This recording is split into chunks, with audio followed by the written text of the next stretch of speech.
It's really getting cold now at night, and so I just went and kind of picked all I could get. I got a whole bunch of flat leaf parsley and basil and sage and mint, and there was a few green beans that had got dead, and there was a few. I'm gonna see, I don't know, I'm gonna look it up, see if you can let those finish drying and seed them. Maybe the ones that are pretty dried up already, maybe you can, I don't know. Went ahead and picked a huge basket of green tomatoes. Some of them are small, but I'm just going to go ahead and pick all those, and there's still more up there, but I picked the majority of them. I'll leave a few and see what happens, but since it's going to get so cold Friday night, I just picked them all, and I will go ahead and pickle those and put and make relish and stuff. There is just tons of that. I'm fixing to freeze some and string some up to dry again. Try that. That seemed to work pretty well. I hung them upside down in bunches, and that seemed to work pretty well, so I'm going to do that again too. Also got me some more golden rod, letting that dry. I'm going to hang that up, let that dry for tea. And I have just a mixture here of dried herbs. I'm going to put them in a jar for tea. I have some of my herbs that have dried, and I'm going to make some teas and some greens, some more greens for my smoothie. I'm going to make out of some of these herbs, and then some of them, like the goldenrod that's dried, I'm going to make my teas out of those. I don't know, I've got about 5 different herbs that have been hanging and drying, and so I'm going to show you. I just thought I'd show you what I do here.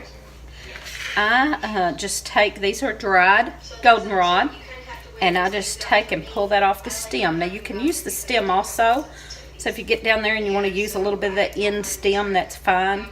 I don't use the bigger stem because when I put that in my tea ball, here's my tea ball right now and some tea over here. I'll show you. I've actually got some ginger in this tea ball because my stomach was feeling a little queasy, and I've done some tea with ginger in my tea ball. And the stems, when I put these bigger stems in here, they don't fit good, and so I don't use the bigger stems. And I'll just go through this whole thing and just peel that off into a bowl, and then maybe get some of that finer stem on the end there and put in.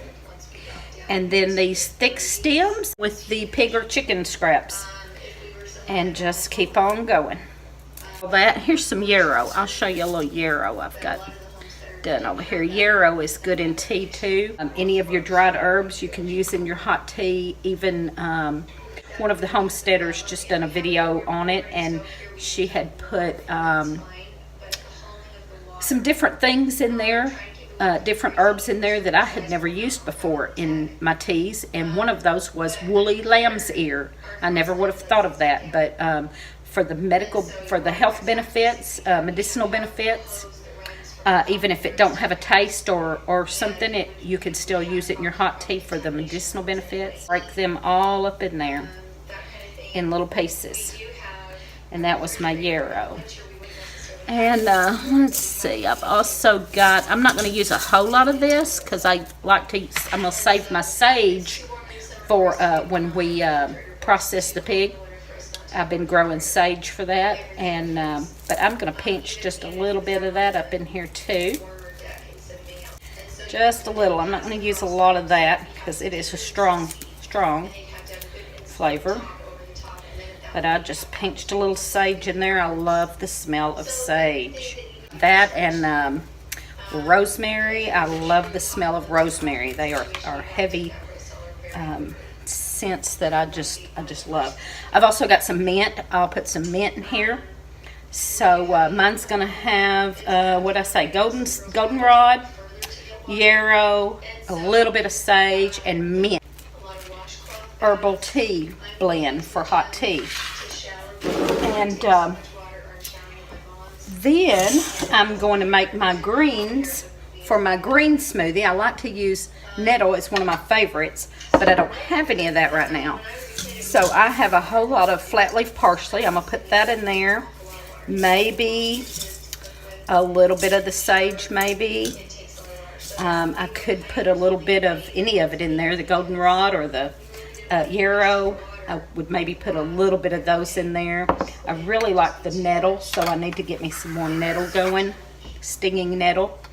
And there are YouTube videos on how to go out and gather the stinging nettle. If you've never done that, of course it's late in the year now, but maybe by next spring you might look that up, and in the spring go out and get you some stinging nettle. You got to learn how to do it though, because it will irritate your skin very bad, stinging. And so if you watch, maybe learn how to identify that and how to gather that without it irritating your skin. Once you dehydrate it or dry it or anything, it doesn't have that effect anymore. So, and it's very, very medicinal benefits are very high in stinging nettle.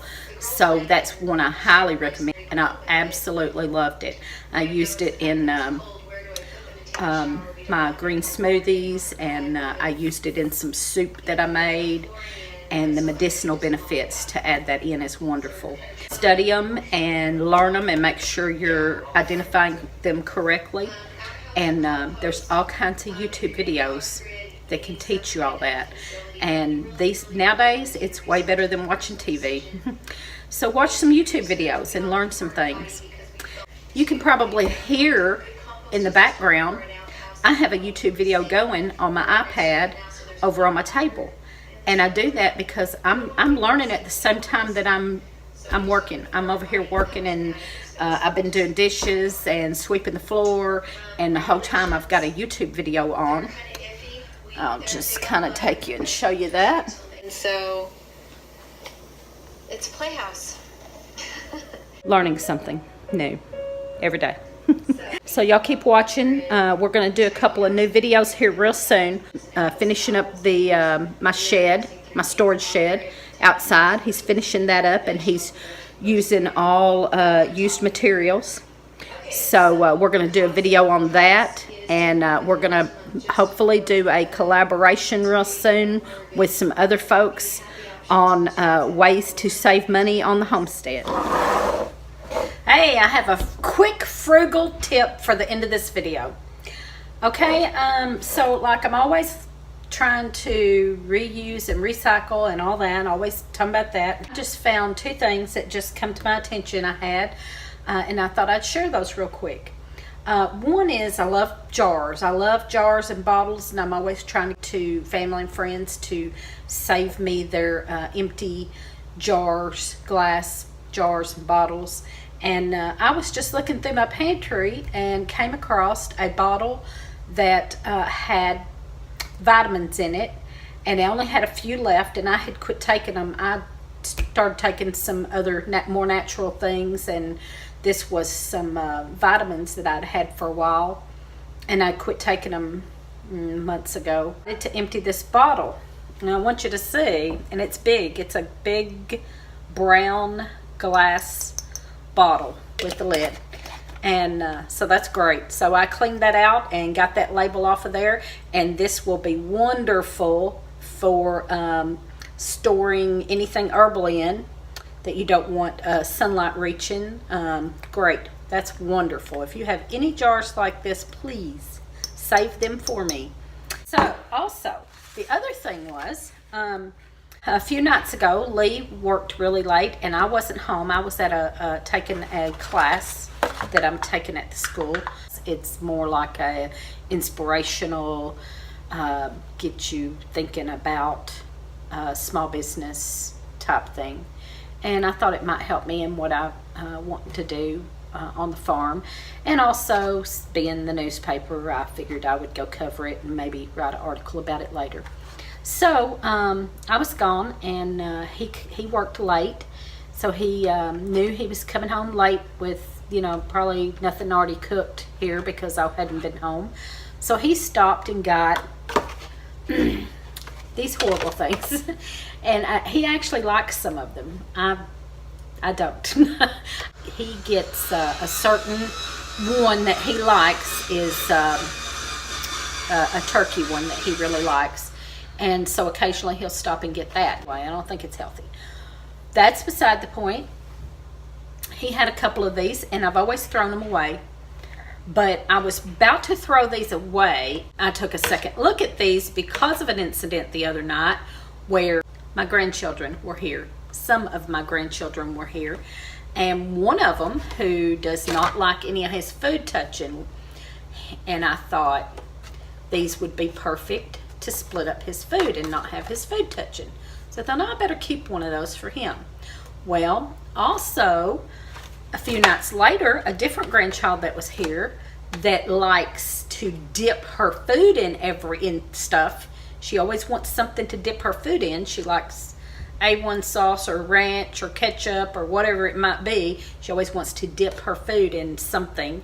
And so I thought this would be great for her because I can put different dips in each little tray and put her meat or whatever over here. She will be a happy camper. So, you never know. Just think about it and look around and see what you can save. You never know what you can recycle. You just have to get creative with it. So, that's my tip for the day. Thank y'all. Y'all keep watching. We're going to do some more videos coming up soon that'll be very interesting. And right now we're busy trying to winterize. So we're working on that. He's just working hot and heavy on that shed. You could hear the saw going just a minute ago. So we're winterizing, trying to get the shed done. And I'm trying to use up the last of these tomatoes. I got tomatoes for days. So I'm trying to use up the last of the tomatoes and working inside. And I came across these and thought that'd be a good little tip to throw in at the end of a video. Thank you. Y'all keep watching. And give us a thumbs up and subscribe and share and keep watching.